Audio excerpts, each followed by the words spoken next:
The culture menu. What's up, everybody? It's your girl, Chef Che, your LA-based, loyalty-raised music appreciator that loves to give the people what they want. You are now tapped into the 7th episode of the Culture Menu podcast. So let's jump right in to this week's topics.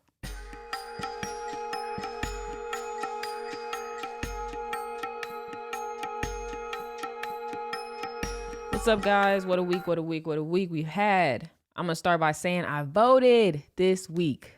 I voted. And you guys should vote too. If you have voted, text your friends, text 3 friends, see if they voted. Text your mama, call your granny. Everybody, make sure they vote this year. It's so important. I guess I've always voted ever since I've been able to vote. I've voted, but it's nothing like now. You know, before I was voting for Obama the first term, the second term, and now I'm here. Jeez. It's never been quite a time like this. Especially for POCs, you know what I mean? We've had our ancestors die for this right that people take for granted. So don't take it for granted. Speak up for your people. Do what's right. Regardless of who you vote for, just exercise that right because it's very, very, very, very, very important. So I'm going to be rocking my I voted sticker at some point. Maybe I'll post it on the Culture Menu Instagram. Make you niggas jealous.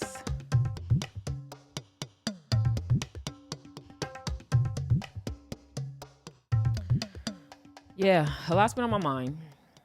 I was like, man, this week it was kind of difficult to figure out topics and what I should say, what I want to talk about. Do I want to be serious, not so serious? All these things cross my mind. So I've been kind of the last couple of days letting things flow and see how it goes, you know? I have been thinking about like when I watch these shows, I've been watching Schitt's Creek lately.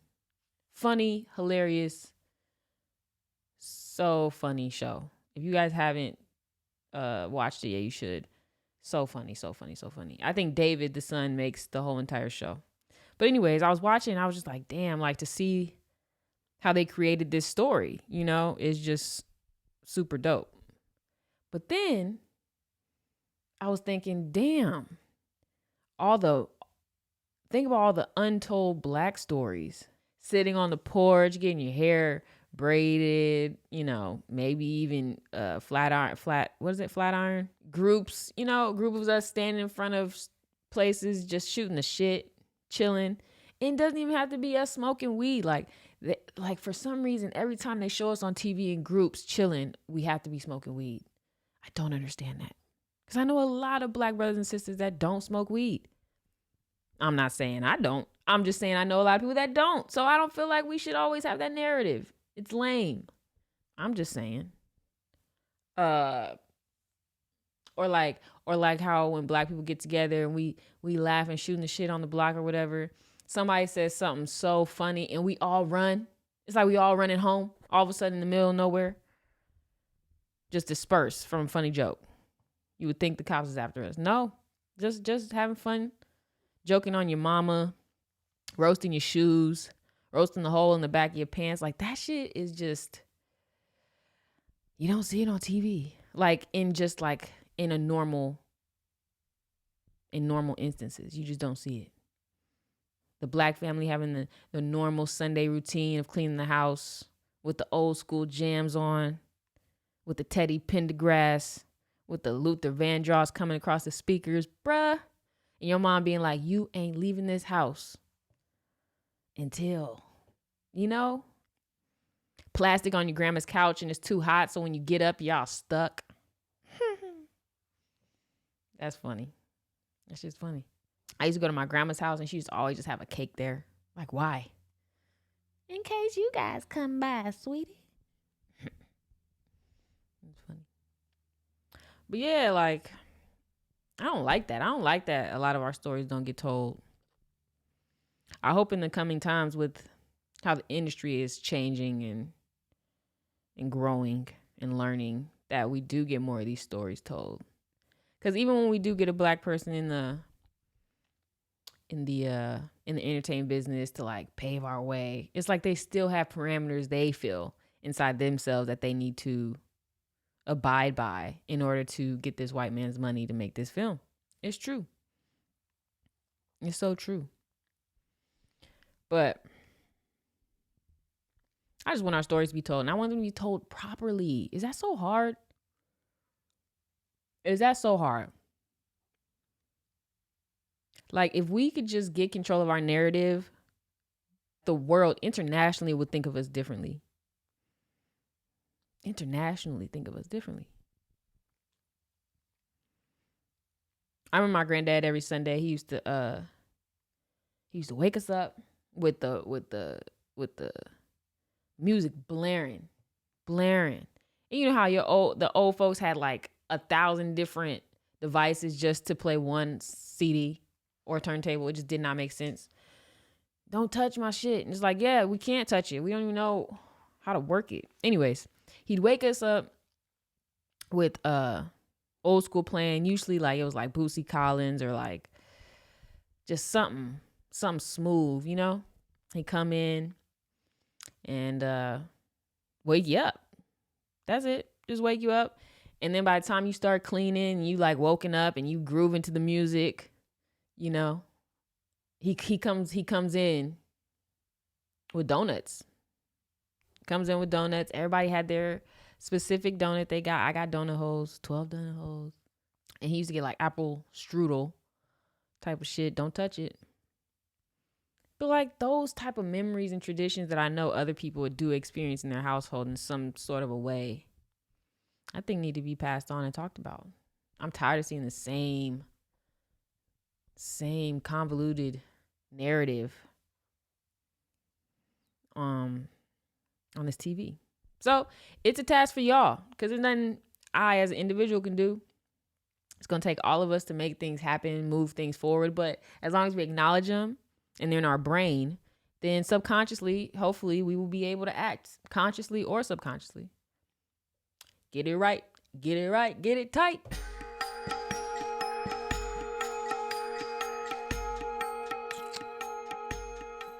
Yeah. Anyways, more black stories. I was thinking, okay, well, since we want black stories to be told on TV, why don't I tell a black story? And I am about to tell a black story.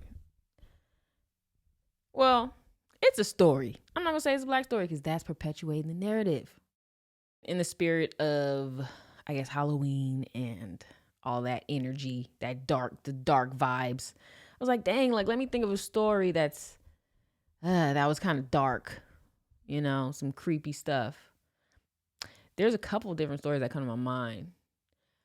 Let's see. So I remember one time, my uncle, he was alive at the time, and he was struggling with substance abuse and stuff like that. At one point, my PSP, whenever those came out, it had gone missing. And, you know, I was like, hey, you take my stuff, guy. And he was, no, I didn't, blah, blah, blah, typical shit. Who's going to confess to taking a $300 device? Swear. Chelsea, I didn't take it. He used to talk like that. He told me asthma, but I don't know. So Chelsea, I didn't take it. I promise. Right? I'm like, all right, whatever. I know you did, but I'm never going to get it back. That was like the last pretty much conversation we had. He ended up kind of like leaving and, doing what he did. And he died like a month after that, or a couple months after that, I think. So I was like, damn, never gonna get my PSP back. Not even if there was a little bit of hope, because there was a little bit of hope.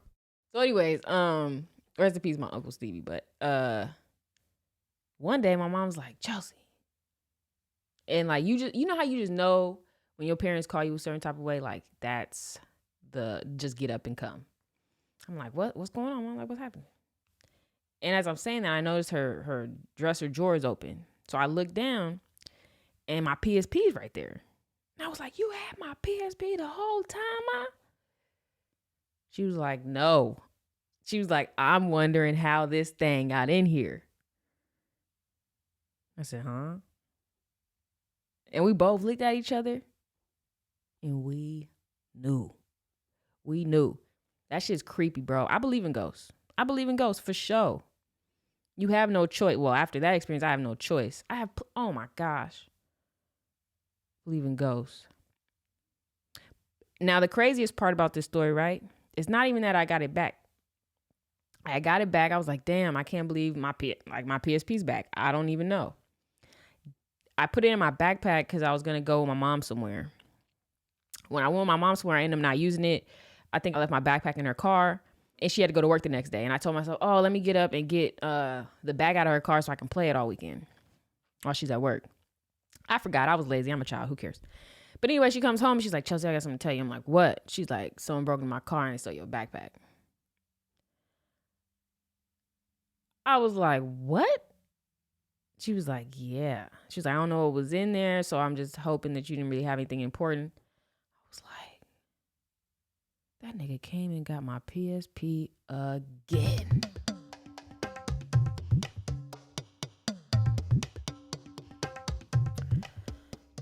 With crazy stories. I remember one time, my brother, when we were younger, my brother was bad, bro. My brother was bad as shadaisy, okay? So bad. I think all the men in our family were pretty much bad, but my brother was bad. He used to pull knives out on people. He used to just set fire to shit. And it's just like, I guess it's that male energy that they just have to get out. But anyways, my brother, he used to just beat me up and stuff. We were young, he didn't know any better. He did. But anyways, we were in the guest bedroom one day. We were playing, fighting or something, probably WWFing. And he used to just use me as his little fucking rag doll. One day, he did that thing where you put somebody between your legs and you drop down. Oh, I was out. So he thought he killed me. He thought I died. He was trying to wake me up. I wouldn't wake up. He was like, oh shit, I didn't kill my sister. We have to be little, bro. Like, we have to be at least 8, 9. And we're 2 years apart. So this dude, he's like, oh shoot, I killed my sister. What do you think he does? What do you think someone should do? Get up, go tell somebody in the household, hey, something's happening to Chelsea. We need to save her. Call 911. Save my sister's life. Nope. You know what my brother did? He pushed me under the bed.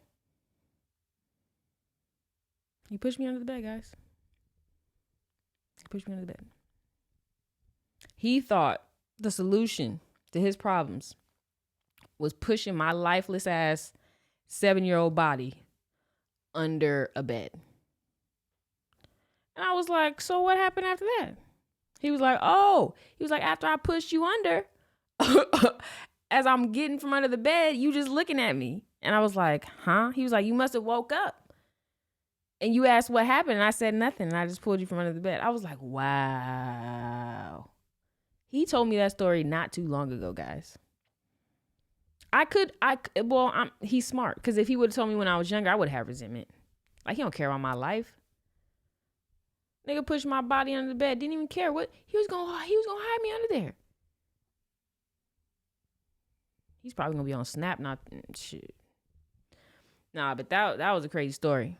I just had to get that off my chest because it's always on my mind. I'm like, this nigga was gonna sacrifice me.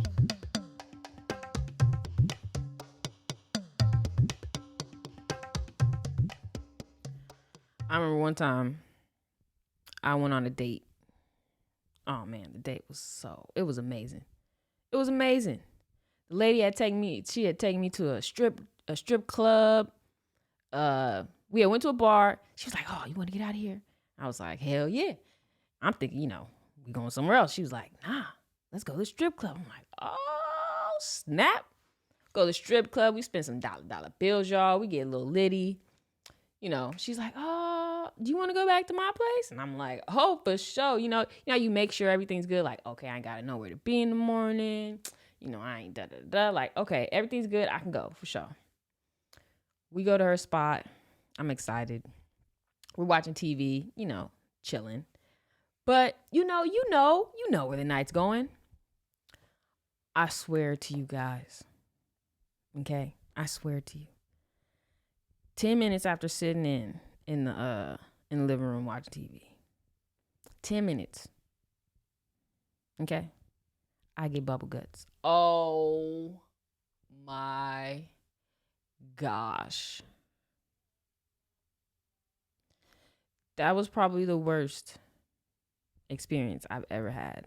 Ever. So I'm like, yo, no way. So you know how you give yourself, you brace yourself. You're like, all right, look, I'm gonna give myself 5 minutes for this shit to subside, and then we gonna keep moving forward with the night. Bro, it was just getting worse. I felt myself trembling. I must have ate something bad or something. You know what I mean? Like something must have went completely wrong. I'm sweating. I'm like not talking anymore. And you know, she's like, oh, trying to kiss and stuff. And I'm like, bro, like this shit, it's actually making me nauseous at this point, right? So in my head, I'm like, how the fuck am I gonna get out of here? Because we can't do nothing now. I am clenching, okay, guys? I'm clenching. And I was like, and this is one of those moments where you're like, okay, I can go to the bathroom here, right? I can go to the bathroom. Hopefully they got a window and maybe I'll be able to air it out. But I was like, the way that my stomach's feeling, this ain't one of those. So I had to leave. I was like, bro, I could say I need to go to the store, right? I was like, shit, I live like 5 minutes down the way. I could say I gotta go to the store. But it was like in that moment, I couldn't have said that. Like, why are you leaving right this very second when things getting cracking? So I had to play like I wasn't with it, guys. I had to play like I was a tease. I had to play like I had led you down this road. But now I'm retracting my statement. So I was like, yo, you know what I'm saying? I respect you too much. I remember the vibe like, you know what? I really appreciate tonight. I gotta go.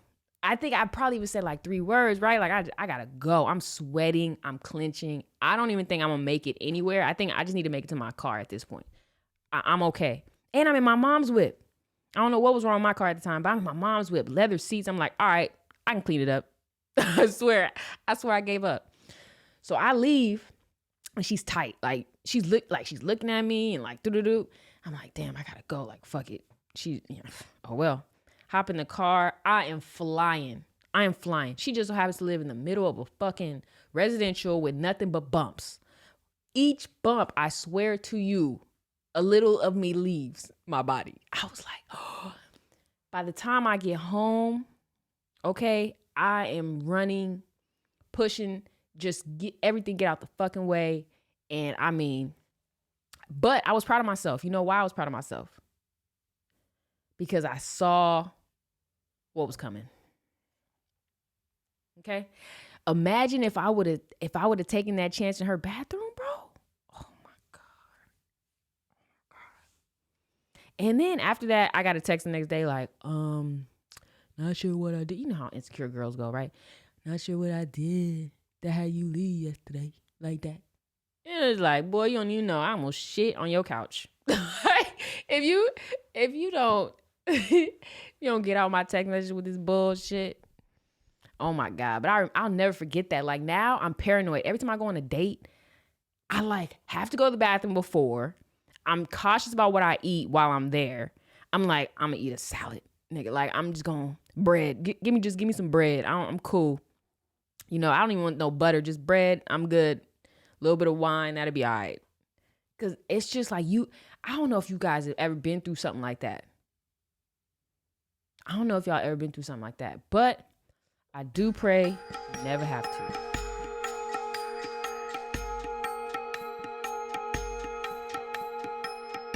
All right, guys. So back when I was little, back when me and my brother were little, because more of these stories are me and him together, right? But back when I was little, my mom, we lived in LA. My parents decided to get divorced. We moved to Santa Cruz for a couple years. And so at that time, we were in like elementary. But coming from LA to Santa Cruz, I'm not sure if you know the dynamics, but like LA is like, you know, culture, you know, donut shops on the corner, liquor stores everywhere, you know, just vibes. Loud music, everyone knows everybody, you know, that kind of vibe. Santa Cruz is like dirt, bees, white people, and cops, right? That's it. That's it. Those are two different things, right? Anyway, so my mom moved to this white ass town. It's our first day. We had just come from Target, because we didn't have any furniture at the time. We might have had a bed. We might have had beds. I don't even think we had beds. But she was like, okay, you guys can get some stuff, whatever. After that, we go straight to the house, and my mom wants to start getting the apartment ready. She's like, go outside, meet some folks, do what we do in LA. Just meet the kids around. All right, for sure. Well, we start meeting the kids. We're having fun, having a good time. There's this kid named Sebastian. Should I bleep his name out? I don't know. But there's a kid named Sebastian, and he starts talking reckless to my brother. Well, at this time, my brother was a little more reckless with the lips, and he was going in. He just started going in on this kid. And I'm a Virgo. I'm real observant, so I'm like, this is not going to go well, right? All of a sudden, this kid Sebastian, he just starts screaming. He's like, ah! Okay? He's, ah! And I was like, oh, shoot. He about to charge him. Well, as it says, ah, he puts his head down. He's going to run towards my brother like he's about to headbutt him. I jump in front of my brother, kick the dude on the top of the head. Tippity top of the dome. He goes flying. Because LA, you got to finish him. So I jump on top. I'm mollywopping him. Pop, pop, pop, pop, pop, pop, pop. Next thing I know, everybody's just, get him. And I'm just thinking, I'm survival mode right now. I'm like, nah, he ain't finna touch my brother. He ain't finna get up and hurt me, right? Molly, boom, boom, boom, boom, boom. Well, my mom must have heard the commotion. She comes outside. She's like, Chelsea, get your black ass up here right now. Sonny, get your ass up here. And I'm like, all right, that's fine with me. I ain't gonna get beat up, right? Go upstairs, and I'm chilling. We cool, calm, and collected. My brother ain't tripping. My mom gets to yelling and stuff. And she had bought us those inflatable chairs back in the day. The little purple ones and blue ones. She's like, don't you sit on those motherfucking chairs that I just bought you. I'm like, all right, I don't deserve it. All right, for sure. And she's like, Sonny, why weren't you helping your sister? Look like she got it taken care of to me.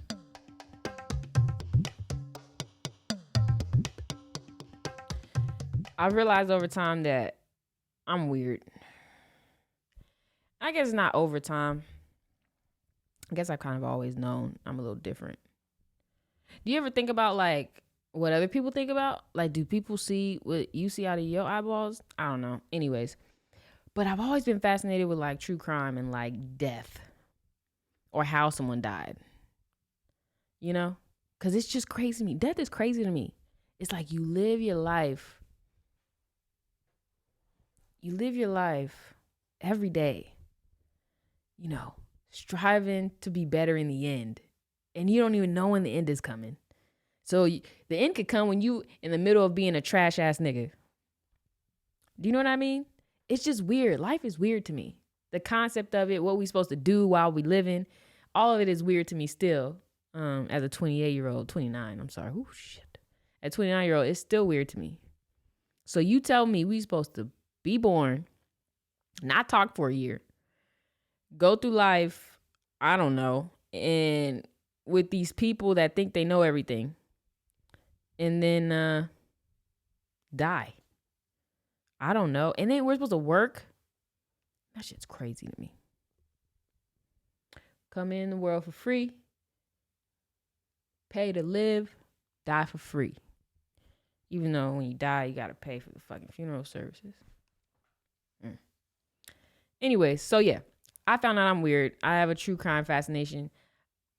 I love those documentaries like the staircase, right, on Netflix, where the guy found his wife at the bottom of a staircase, and he's saying she must have had a brain aneurysm and fell and hit her head and got 7 gashes in her head. And they're saying there's no way that she fell down the stairs and got 7 gashes in her head. Oh yeah, by the way, one of his other friends died this way. Weird. Mindfuck. Did he do it? I love watching Snapped and like figuring out how they got to where they are, how they got to their snap moment. It's like, oh, he was hitting me. Oh, he hit me again. oh, he cheated on me, and then I just snapped and boom, boom, boom, boom, boom. Or he yelled at me, he hit my kid, I got mad, I hit him with the car. It's like, whoa, that's crazy.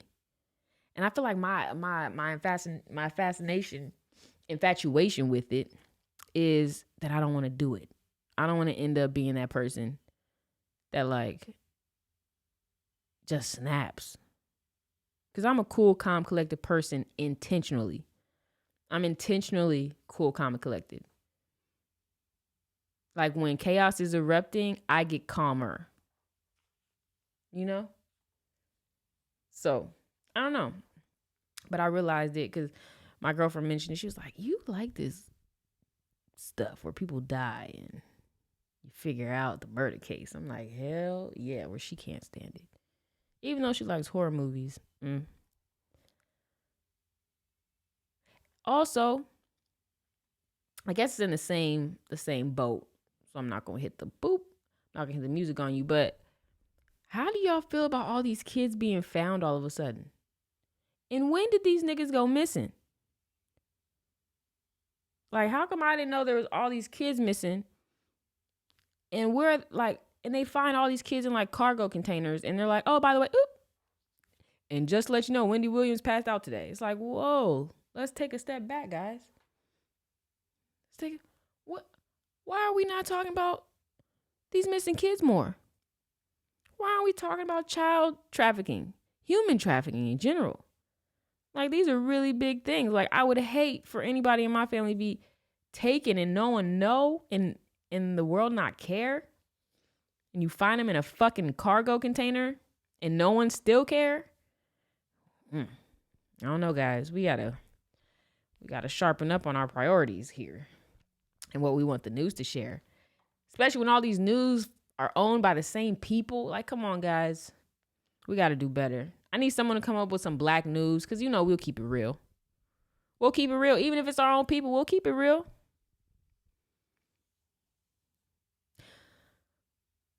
Shakita done did it again. You know, Shakita done got drunk at the bar down the street and hit the Waffle House. We'll tell you. But we'll all, you know what I'm saying? We'll handle it too. We probably the ones that got Shakita out the car. You know? So, I'm just saying. We need to start talking about these missing babies. We need to start talking about these missing babies and these murdered babies. Because they're the future, homie. Black love is beautiful. Black love is strength. Black love is love. No matter where it's coming from. Whether it's a black man holding another black man accountable, that's love right there. A black woman holding another black woman accountable, that's love right there. A black man holding a black woman accountable, that's love right there. And a black woman holding a black man accountable, that is love right there. There's no room for hate or animosity. Understand, people don't, not all the time, but a lot of people don't hold you accountable to hurt you or hold you down. They're just trying to help you see something that you probably don't see. And they wish you would. So with that, I'm Chef Che, and you just tuned into the Culture Menu Podcast. Tap in.